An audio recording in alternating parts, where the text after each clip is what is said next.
Look at that up. Ha! People believe that the paranormal and science are separate.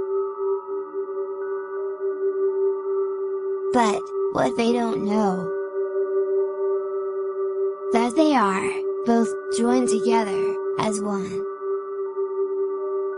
Join Ben and Louisa on their quest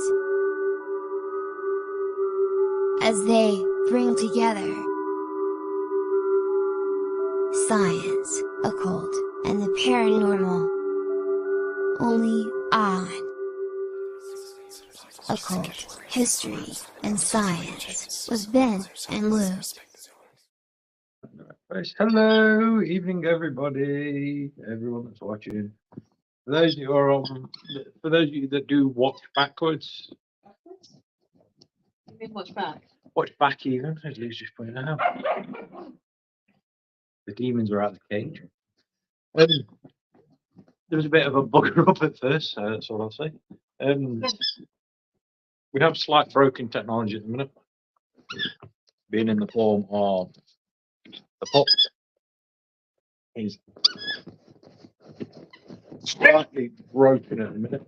This one's under the blanket. And the other one is somewhere here. That's its head. So if you hear any random noises, guys, you know what it is. It's the local demons of the house. So tonight's show, we are going to be talking about the philosophers. The philosophers. The falafel stone.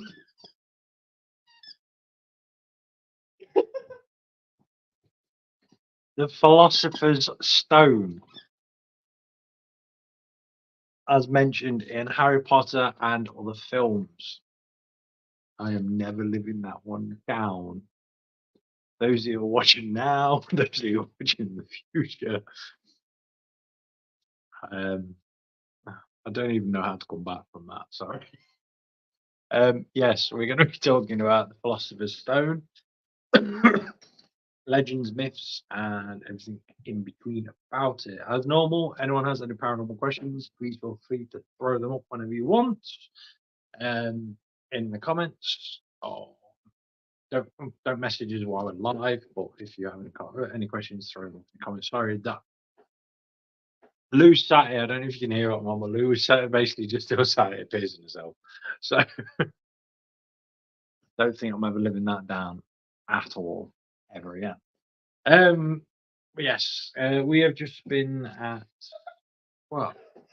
He's in his cage trying to make his bed, and he just jumped up and he bashed his head on the ceiling of the cage.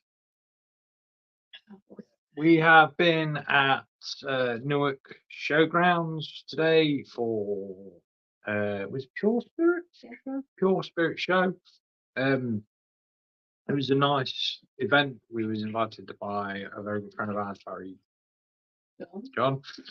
My brain just froze then. It's going to be a slow now. Sorry, Brian. Sorry, Brian. Sorry, Barry, if you're watching. Basically, today, His brain has fallen out. yeah, I'm gonna start today and give you all a prior warning of my brain had to try and compress a 2-hour talk that we do on the demonology into half an hour.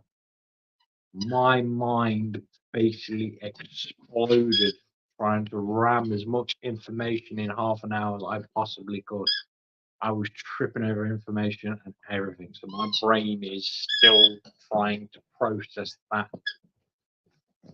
What's that? Give me the squeaky toys. So my brain is still trying to come to terms with it and calm down from that. So that being said, it was a very good event. Yeah, it was Nice fun. to see people. Nice to see people that joined.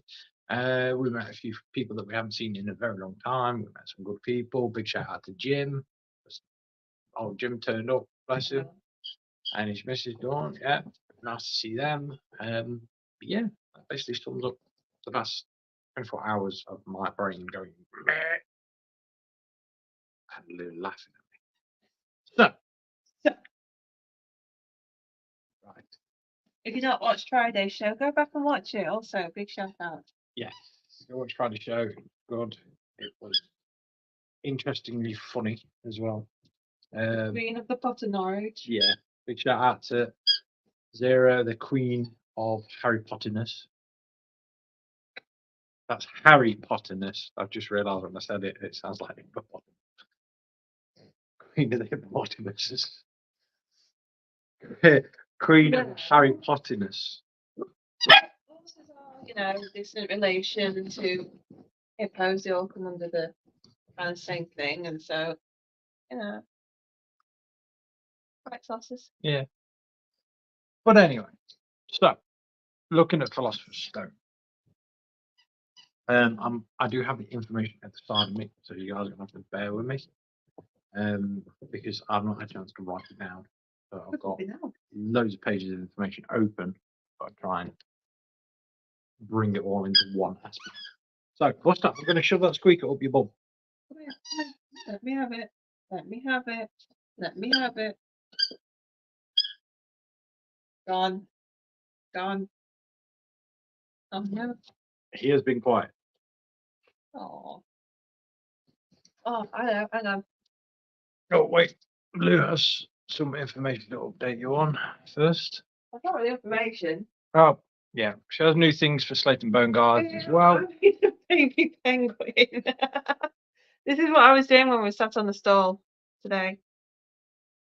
Not the pups. I made a little big penguin. That's non-paranormal related, but you know, I don't care. I think it's cute. Carry on. Obviously, we're starting to look at Jet saying it's cute. Buster. That was Nala. Oh, sorry, guys. Obviously, the pups have been in the cage all day, so we're letting them No, run around a bit. No, everyone's had them out. Oh no, Evie's had them out. Yeah. Obviously, they've not been with us all day, so they're going a bit crazy. So you'll have to bear with us, guys.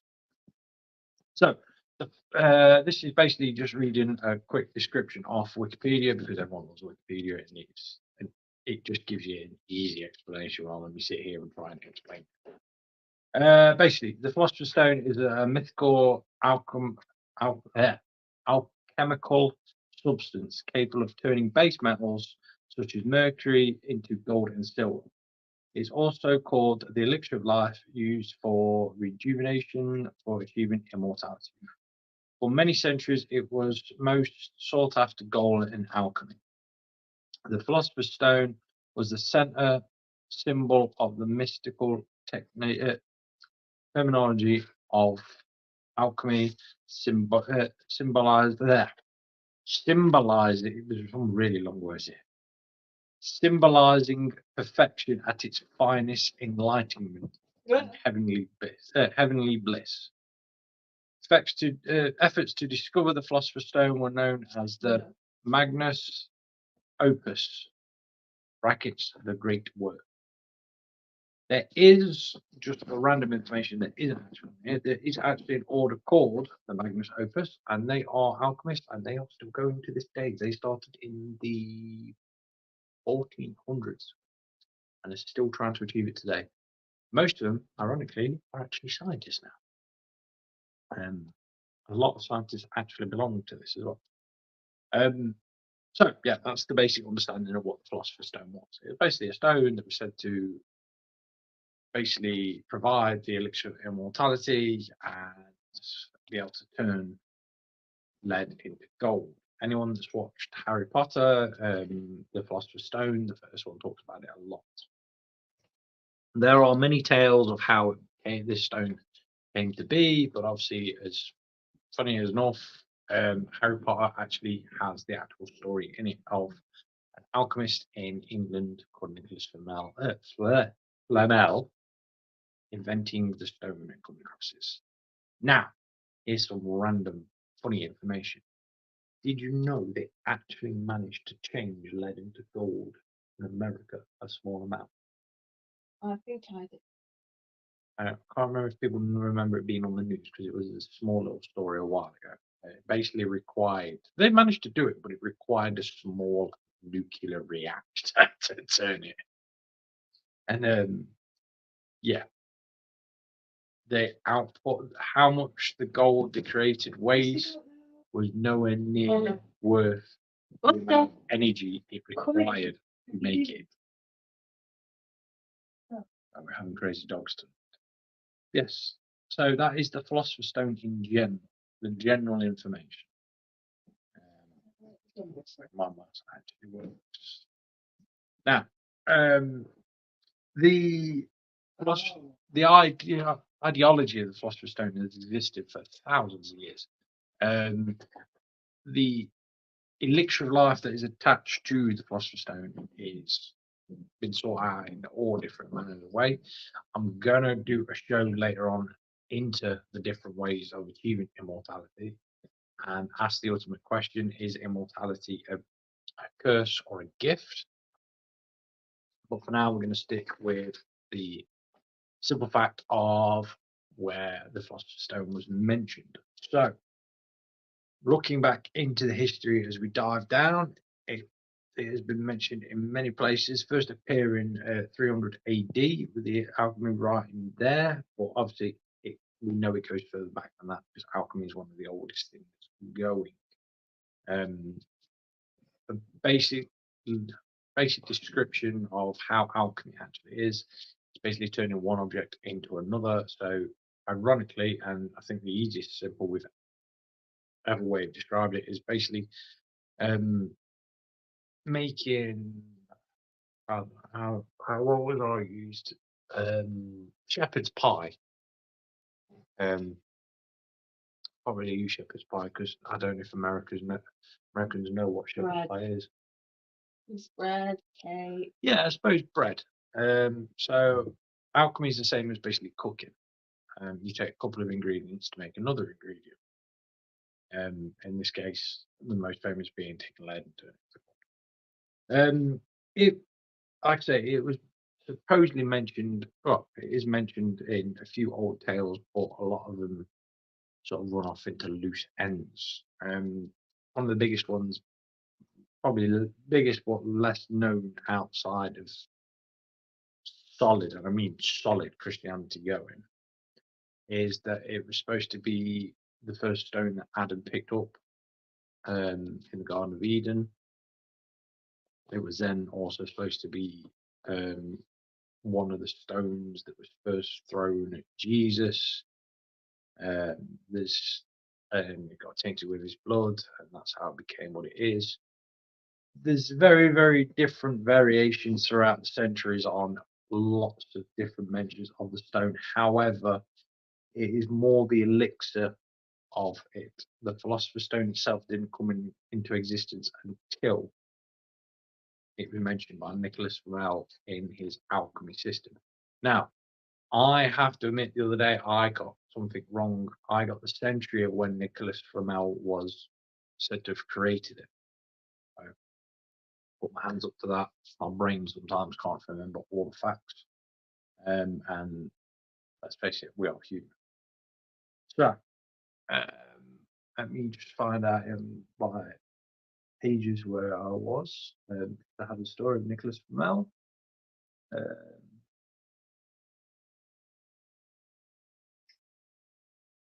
That's the one. That's that one. So a bit of basic science if anyone's interested in. Before chemistry was science, there was alchemy. One of the supreme quests of alchemy was to transmute. This is transfiguration or transform, basically lead into gold. Lead with an atomic number of 82 and gold with an atomic number of 79 are defined as elements by the number of protons they possess. Evening, Angela. Nice to see you join us. If you're new, welcome along. It's a bit of a hectic night in a minute, so we apologise. Like I say, any questions at all, paranormal wise, throw them up, and we will answer them. This For those that know, Sundays are more of the historical and the scientific side of stuff. Trying to bring them back to more. It's been one hell of a hectic year, guys. But hopefully we're getting there. I just had the weirdest hiccups then. And I think the pub's crashed out. He's done. This is busted down and out for the night now. He's had this chaos at the beginning of the evening. So we might have a bit of peace and quiet now. Bless him. So as I was saying, the atomic number is 79. And blah, blah, I can't remember what it was. Oh yeah. Changing the elements requires changing the atomic proton. The number of the protons in an element cannot be altered by any chemical means. I'll just put that up. Someone saying hello.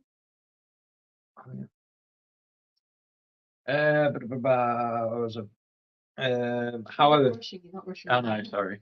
However, physics may be used to add or remove protons and thereby changing one element into another. Because lead is stable, forces it to at least 3 protons requires a vast input of energy, so much that the cost of the transmutating is greater past the value of any resulting gold.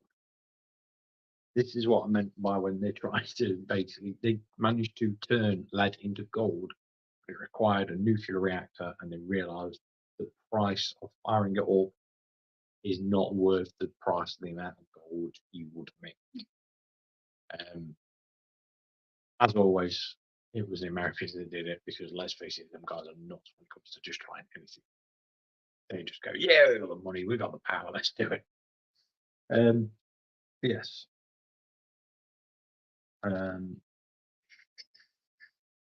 That was that one. I did have a story, guys. Give me 2 seconds.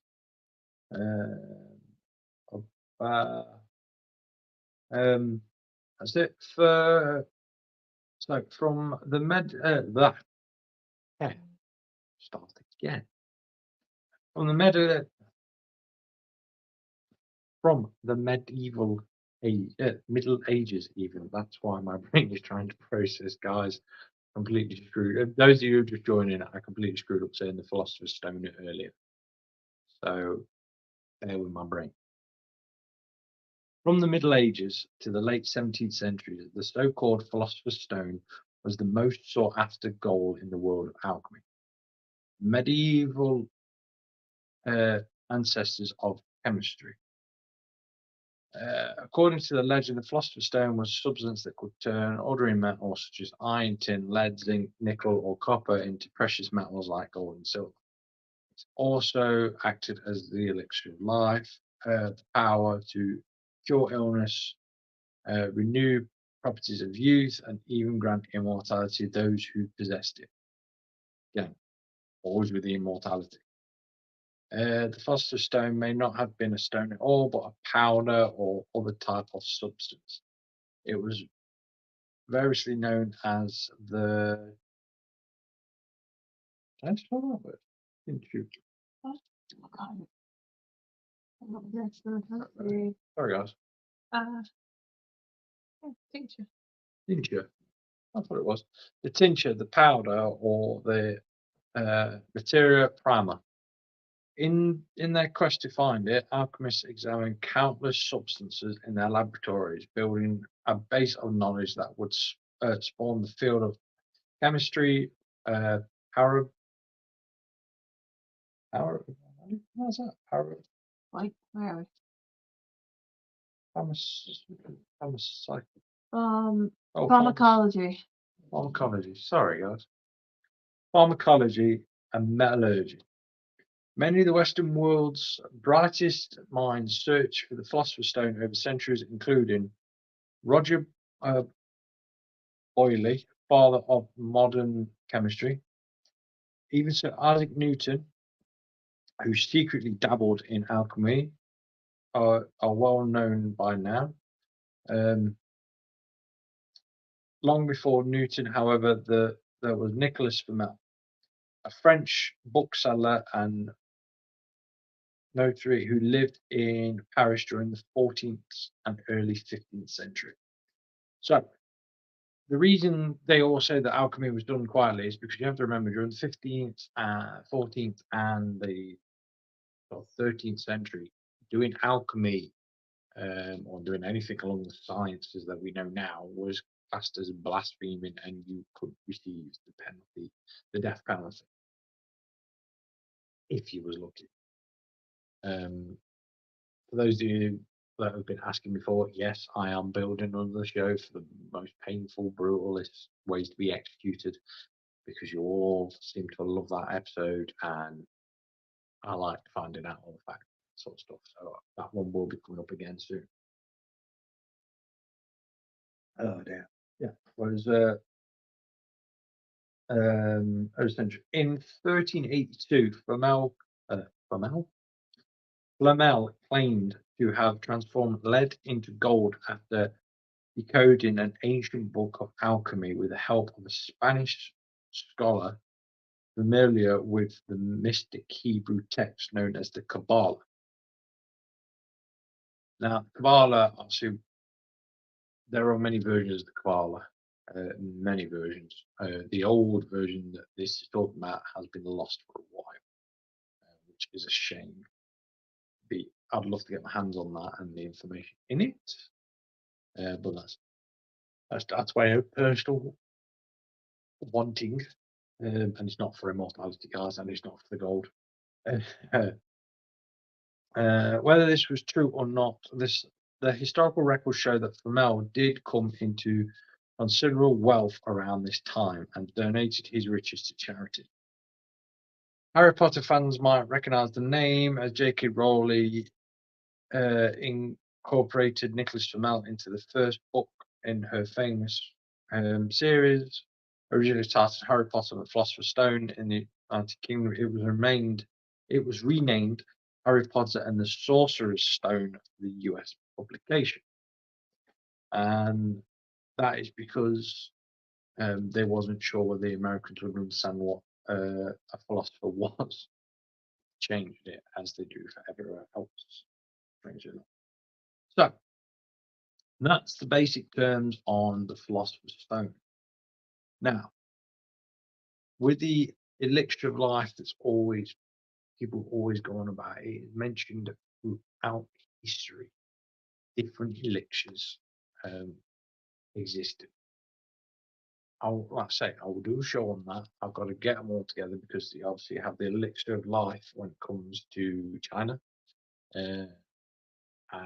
There's the elixir of life in the Middle East. There's the fountain of youth. There's loads of other things with that. Or hopefully that gives you more of an insight onto the Philosopher's Stone.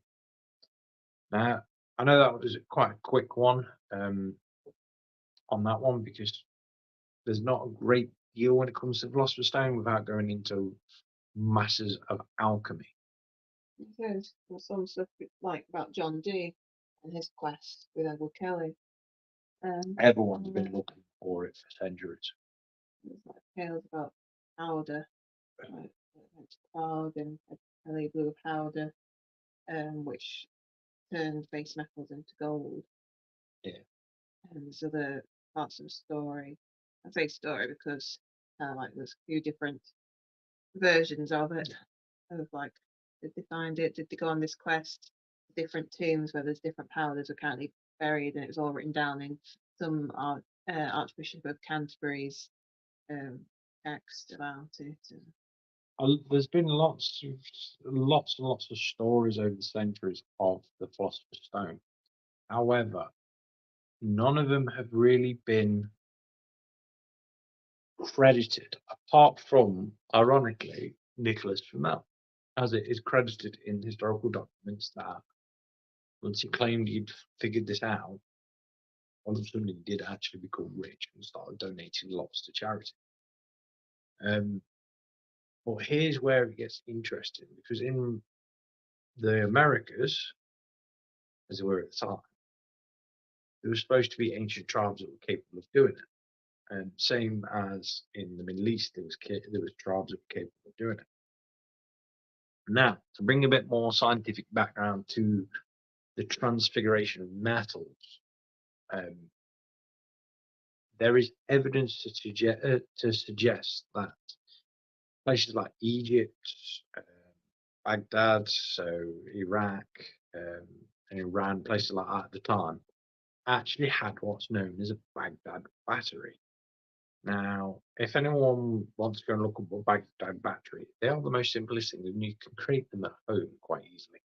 Basically, all you need is a ceramic pot, 2 pieces of copper, copper wiring, and basically grape juice or citrus juice. Basically creates a small electrical current. Now, there is evidence to suggest that basically these people back then were using these sort of things to basically gold plate things. It's a good way of doing sort of things like that. But that's for another complete and utter subject, which I will go into. Sorry, guys. I will go into as well. But what are your guys' thoughts on the Philosopher's Stone? Do you think it's real? Or do you think it's all made up? What are your guys' thoughts? Obviously, we can answer in the comments and we'll go through them. Now, whilst on that subject as well, for the Harry Potter objects that I'm going to go through, because we might as well, after the success of the Harry Potter video that's on Friday that everyone was interested, I thought I'll go through all the random bits that are used in there, like the Philosopher's Stone, and the next one being the Cloak of Invisibility, which, let's face it, would be awesome to have. Now, this is more going on to the science side of the show, is that we now have the technology to make these things and that they actually exist. Now, going back, I think it was 2014, which is a while ago, there was a newspaper story that came out only a small bit, where the MOD proudly decided to say that they actually had done this and made a tank invisible. And he's a Challenger 2 Challenger 2 tank go invisible. Now, this was done through 360-degree camera system set all on the tanks to project an image of the surrounding area, all that. Now, jump forward to now, they have this ability in small shields that people have done, and these are private companies that proudly showed them off. It makes you wonder what else they've got technology-wise when it comes to that. That was just a little bit of a random one there anyway, guys. That, oh, I'm going to lean forward. It's Jimmy Boy, Jet. We think highly likely. Yeah, there's a lot of stories to suggest that the Philosopher's Stone actually exist. And it's interesting to see how it would come about. So, got Jimmy Ann saying, hi, Benalou. It was lovely to see you both. We really enjoyed your presentation. It was amazing. Thank you very much. Cheers, Jim. It was very quick and rammed in, wanted as fast as I possibly can do. Yeah. Yeah. It was. It was good though. Sorry guys, it's been a very Oh no, it's been a very busy day. A very tiring day. Yes. Anything you want to bring up? Isn't there, sticking with like the invisibility, like there are spells, aren't there, that can make you invisible, but it's not invisible as in I can't see you, it's just more of it invisible as in you could go by unnoticed. Yes, there are old school rituals and there are old school magic that can be done. That is said to not make you invisible, to knock out, in a sense, your what we know is your frequency. So basically making it so that you are looking at them, but you're not looking at them. Like when most people say, oh, I saw someone and they looked straight through me as if I wasn't there. There's stuff like that that's said to be over the centuries been made. Usually there is an item involved, say a ring. Oh no, poke. Oh, yeah. Sorry guys. Such as rings, cloak, brooches. What's the right word to use in it? Holding pins, brooches, stuff like that. Have been said to have these markings. Some of the markings you can find in the Book of Solomon, other markings you can find in different books. Some of the books are very expensive, so I won't tease anyone by giving them names. Just trust me, to go and find the books, you need at least a couple of £100, or be in the right place at the right time, kind of thing. Oh dear, sorry guys, my head's running a bit round at the minute. It's been a long day of talking. But yeah, I kind of explained a bit, didn't I? I don't know. I'm going very, very tight, very quick. Sorry guys. Because you know you got to get up for it tomorrow. Yeah. Yes, unfortunately, I'm back to work tomorrow. Been away all week. I come back to work. That made it sound like you've not been at work all last week. No, you were away with work last week. Yeah. I've come back. Home for the weekend, and then you're off away with work again tomorrow for the rest of the week. God, it's fun. But yeah, guys. I don't know what we've got show-wise next week, Friday. Do we have any ideas? I think. No, the guest I was going to get on, unfortunately, bless him, he's working nights. So it'd be cruel to say, oh yeah, by the way, just before you go to work, jump on and give us an interview. So we'll get them on in the future. 2 weeks on Friday is Wild Bill. 2 weeks on Friday, there, Bill. Arranged. Yep. Yeah. That will be us talking. Oh no. That will be us talking with Wild Bill about AI and the advancement of technology. And we're going to go to Jeanette at some point soon. Yep. The gang is getting back together. Yeah, because I think like a couple of months ago now, she bought some dolls, or she had some dolls given to her. Sorry, Jeanette, I really can't remember. I know what you like. You'll see something, or someone will give you something, but anyway, you've got your collection, and they've been in the house for a bit now, so we're going to explore, anything that's been happening since they arrived, and do some experiments with them. Yeah. Check that one out, guys. So that'll be happening soon. Just need to arrange. Sorry. It's been a long time. That's been a very long time. Nice. Very busy. We've had to have a proper catch up at Jet's house. Be nice. Yeah, it will be nice to have a proper catch up. We are going to get Jim on the show at some point as well. So it'd be nice to get him on. Sorry. Found this very interesting, so I will have to catch up to see it all. Honestly, any questions that you ever have, if you're watching on catch up, just put #replay and put whatever the comments are, and we usually at the pop up. If not, direct message page, and we will talk and answer your questions quite easily. In month's time ish. Yeah. Well, no less than a month's time actually. Got the winter solstice, so we'll be doing a special on the winter solstice. See if we can get started with on for that as well. Yep. Yeah, and then one. Good evening, Gemma. Nice to see you. Oh, that reminds me. Thank you for that, Gemma. Our talks at the Haunted Museum at Stoke will be coming back online next year. The first one for January is sold out. I believe the February one sold out as well. I don't know. I did see Entirely there sure. were like 2 tickets left the other day, but they might have gone now. Yeah. I'm not too sure on the February one. Yes. But yeah, we'll have to have a look at March. Yeah. We're looking at basically putting one on every month.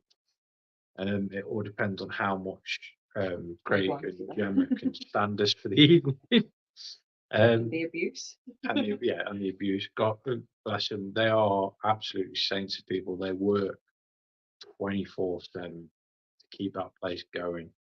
Gemma's saying there's only one place left for the February one. Nice. Guys, go check them out. That's the Haunted Museum and Spirit Shop, Stoke-on-Trent. Is that the first time I got that right? Possibly. Ooh, he's good. Go check them out. You can find them on pretty much every comment or post on our page because we're in partnership with them. I'm not forgetting the Museum of Horrors that they've Yep, recently opened up as well. Museum of Horror's been a massive major thing. In fact, while we're here and commenting, talking about this, I will find it. This is the video for pretty much all sponsors and people that we are engaged with. So, guys, check this out. Welcome to the Other Dimension Network, exploring the unexplained, in partnership with Embrace the Dark, Paranormal, Science Beyond the Grave, Haunted Museum and Spirit Shop, Stoke, and lock in to our other shows. The Witch's Closet with Scarlet Witch, Divination with Louisa Brown, Occult History and Science with Ben and Lou. Only on the Other Dimension Network. Welcome back. So that is everyone that we do the sponsorships for. At current, the Scarlet Witch show and the Divination are on breaks at the minute, bless them, because they are very tired. Yeah, but I went through so many, didn't I? Yeah. Well, there was like 20 of different forms of divination that I've gone through. So I'm kind of thinking about where to take it next. Would you guys like me to redo some shows on certain forms of divination? Anything that you want me to go over? I know you can always watch back on this, but we could do another one on it. Why not? Because I usually like do a few like rough readings, very rough readings, using various different forms. So I could go More information comes to light, though, don't back into that. Yeah, it? it's a thought. It's a thought. It's taken you 2 years. Yeah, right. Trust me, that's the one. I got one chance a year to say it right. Probably never say it right again now. But yeah, we've got them shows coming up. Which is going to try and come back Yeah. more for the like certain festivals throughout the year. Yeah. That kind of ties in a little bit easier with the schedule. You have to remember, guys, we've been doing this for how long have we been doing that? 3-4 years? Probably since COVID. Well, we started in COVID, so Yeah, because you had the original one. yeah. So it's got to be about. I reckon it's probably about 3 years we've been doing this, and we've had a show on every single Friday, every single Sunday. We've tried to bring a show, and Very in quality. yeah, very quality. After a while, you slowly start to run out of stuff to do. Yeah, but then we get new people we get the old Yeah, people, and it's it's kind of nice. like refreshing for them. It's nice for new people. Yeah, it's nice to have people come on. It's nice to see where they go, because a lot of people that we've had that come on the show ended up going and starting their own shows and stuff like that, starting to go on different shows. Kate, I'm looking at you. And it's nice to see people progress. We're always here doing shows, and I'll always try to do the best I can for you guys. Just this year has been just a complete washout with problems. Well, you say problems, you got problems, but we also had like business from other things because Yeah, like since we've started the show every year, we've got more and more busy with other things, places that we're going to, other events that we're doing, places we've been invited to, which is nice. we get invited onto new events. We start doing the chats with Stoke as well. I end up getting collared by TV. It just goes nuts after a while. But yeah, it's always nice to have you all here. And like I say, guys, you're the reason we do this show. So if any of you ever have any questions, like I say, fire them out. There's fire them out on here or messages. Do not be afraid to get in contact with us. Next Sunday show, we're going on to the next chapter in the book.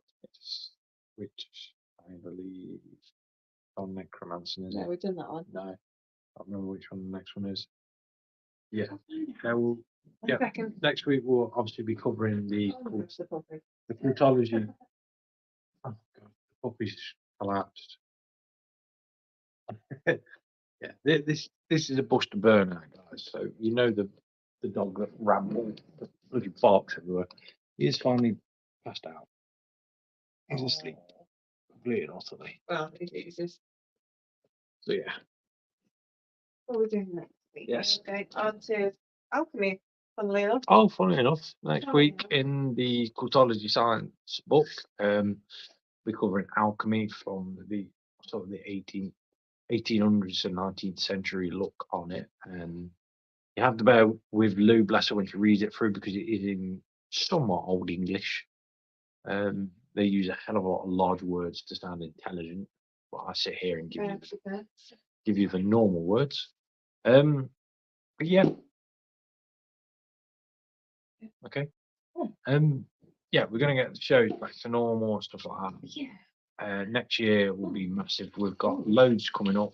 We're on a few events with people as well. So other than that, I think that's pretty much everything I've got to tell you guys this week. Anything else you want to say? I'm cold. Apart from that. They're cold. But yeah, that's it from Can you us, turn the heating guys. up? Yes. Turn the heating up. Yeah, so that's pretty much it from us, guys, this week. I know it's a bit of a short one than normal, but I need to go and rest a bit. Dude, I bring your language. Yeah. That's Yeah, right. I have to kind of plug my brain in like real concentration. yeah, anyone that knows me in person or has been to the talks will know that Lou has to basically be my translator sometimes. I'll ramble like mad. Yeah, that's it, guys, from us. Yeah. You look really cool. No, I I don't. just giant one. See you later, guys. We will see you next Friday. I'm sure we'll have a subject to cover by then with the three of us. But other than that, guys, be safe, have a good week, and if you can't do anything